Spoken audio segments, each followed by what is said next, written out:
So hi guys, ako ipakita sa inyo ang among balay kung unsa nakaguba, kung unsa mi kapobrehon sa amoa guys. Gahirig na yung taon namong balay diha guys.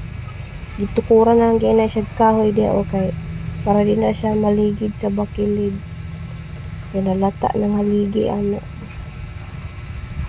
Dugay na kayo taon ng balaya guys.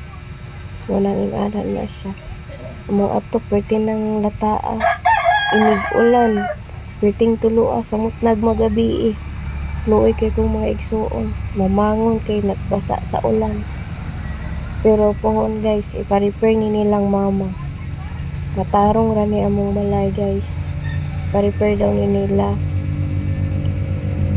Sinsya yun ang kamot ya guys.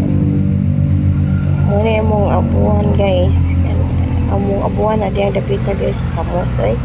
Mga mo nang abuhan dia guys. Ang gagutay-gutay na namong atop dia guys.